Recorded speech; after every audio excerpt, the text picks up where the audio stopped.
أعوذ بالله من الشيطان الرجيم. بسم الله الرحمن الرحيم.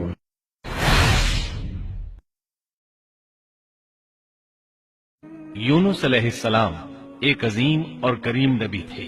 آپ کے والد کا نام متا تھا اور آپ سیدنا ابراہیم علیہ السلام کی نسل سے تھے۔ آپ کا ایک نام ذوالنون بھی ہے، یعنی مچھلی والے۔ النون کا مطلب ہے مچھلی۔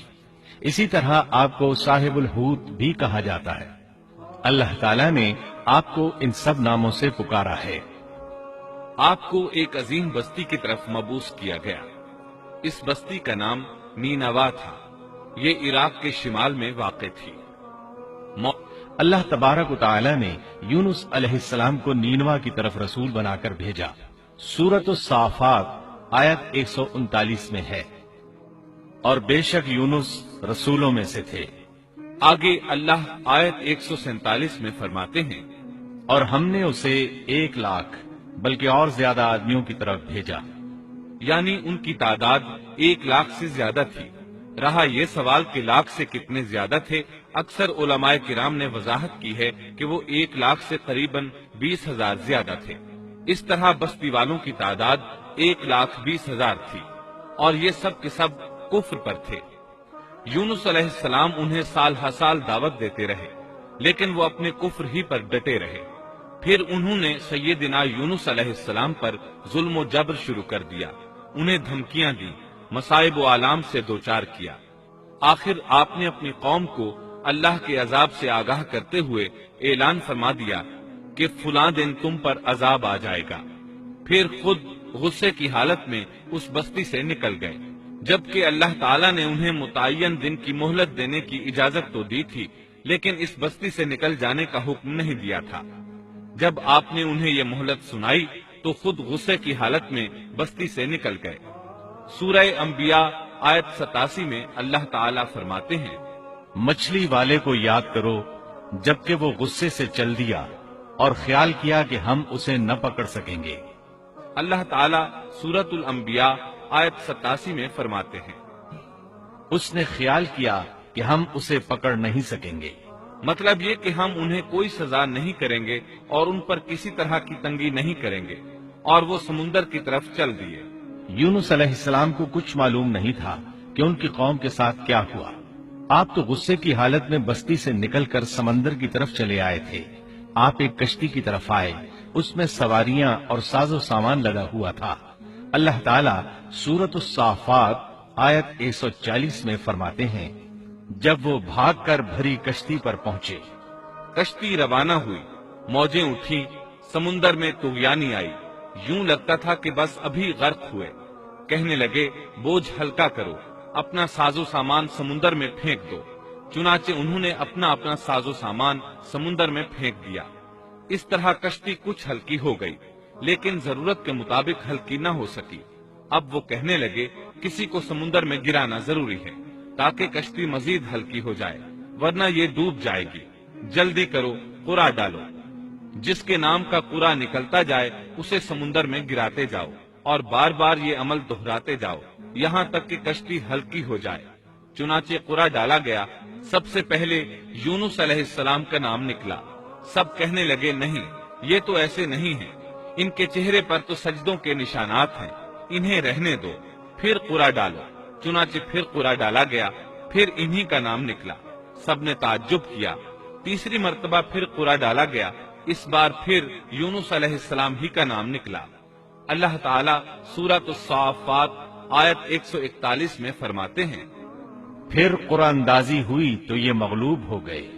ہر بار انہی کا نام نکلا۔ آخرکار ان لوگوں نے انہیں پکڑ کر سمندر میں گرا دیا۔ تو پھر انہیں مچھلی نے نگل لیا۔ حوت بڑی مچھلی کو کہتے ہیں۔ اللہ تعالیٰ نے حوت کو القاء فرمایا، انہیں کھانا نہیں، نہ ان کے جسم کو کوئی گزند پہنچے۔ یہ اس مچھلی کو اللہ تعالیٰ کے احکامات تھے۔ اللہ تعالیٰ سورۃ الصافات آیت 142 میں فرماتے ہیں، تو پھر انہیں مچھلی نے نگل لیا اور وہ خود اپنے آپ کو ملامت کرنے لگے۔ یعنی وہ سمجھ گئے کہ بار بار جو ان کا نام قرآن اندازی میں نکلتا رہا ہے تو وہی مقصود ہیں۔ چنانچہ خود کو ملامت کرنے لگے، اور یہ ملامت توبہ کی ابتدا ہے کہ انسان خود کو ملامت کرتا ہے۔ اب یونس علیہ السلام مچھلی کے پیٹ میں تھے۔ اللہ کی قدرت، آپ مچھلی کے پیٹ میں 3 دن تک رہے۔ بعض روایات میں 7 دن اور زیادہ سے زیادہ مدت 40 روز آئی ہے۔ آپ نے مچھلی کے پیٹ میں اللہ تعالیٰ کو پکارا۔ اللہ سورۃ الانبیاء آیت 87 میں فرماتے ہیں، آخر کار وہ اندھیروں کے اندر سے پکار اٹھے۔ علماء نے یہاں 3 اندھیروں کا ذکر کیا ہے، مچھلی کے پیٹ کا اندھیرا، سمندر کا اندھیرا اور رات کا اندھیرا۔ گویا ان پر یہ سارے اندھیرے اکٹھے ہو گئے تھے۔ اللہ سورۃ الصافات آیت 143 اور 144 میں فرماتے ہیں، پس اگر یہ پاکی بیان کرنے والوں میں سے نہ ہوتے تو لوگوں کے اٹھائے جانے کے دن تک اس کے پیٹ ہی میں رہتے۔ مطلب یہ کہ اگر آپ اللہ تبارک و تعالی کی تسبیح نہ بیان کرتے تو مچھلی کے پیٹ ہی میں رہتے۔ آپ نے دعا نہیں مانگی بلکہ اللہ عز و جل کی تسبیح بیان کی۔ روایات میں یوں بھی آتا ہے کہ جب مچھلی آپ کو سمندر کی اتھاہ گہرائی میں لے گئی تو آپ وہاں آبی مخلوقات کی تسبیحات کی آوازیں سننے لگے۔ گویا اللہ تعالیٰ نے انہیں القاء فرمایا کہ آپ بھی تسبیح کریں۔ اللہ سورۃ الانبیاء آیت 87 میں فرماتے ہیں، فنادى في الظلمات أن لا إله إلا أنت سبحانك إني كنت من الظالمين۔ بالآخر وہ اندھیروں کے اندر سے پکار اٹھا کہ الہی تیرے سوا کوئی معبود نہیں، تو پاک ہے، بے شک میں ظالموں میں ہو گیا۔ چنانچہ یونس علیہ السلام نے اس تسبیح کے الفاظ کو یوں ادا فرمایا، لا إله إلا أنت سبحانك إني كنت من الظالمين۔ امام احمد، امام ترمذی، امام نسائی اور دیگر ائمہ رحمہم اللہ نے یہ حدیث نقل کی ہے کہ یونس علیہ السلام کی وہ دعا جو انہوں نے مچھلی کے پیٹ میں مانگی تھی وہ یہی ہے، لا إله إلا أنت سبحانك إني كنت من الظالمين۔ جو بھی مسلمان یہ دعا اپنی کسی حاجت میں مانگے گا اللہ تعالیٰ اس کی دعا ضرور قبول فرمائے گا۔ یہ دعائے مستجاب ہے، مقبول دعاؤں میں سے ہے۔ اسی دعا کے بعد اللہ تعالیٰ نے یونس علیہ السلام کو اس پریشانی سے نجات عطا فرمائی۔ اللہ سورۃ الانبیاء آیت 88 میں فرماتے ہیں، تو ہم نے اس کی پکار سن لی اور اسے غم سے نجات دے دی، اور ہم ایمان والوں کو اسی طرح بچا لیا کرتے ہیں۔ ایک قول کے مطابق تقریباً 40 روز آپ کی شب و روز یہی دعا رہی۔ اس مدت کے ختم ہونے پر اللہ تعالیٰ نے آپ کی دعا کو قبولیت بخشی۔ مچھلی ساحل پر پہنچی، انہیں کنارے پر ڈالا اور واپس چلی گئی۔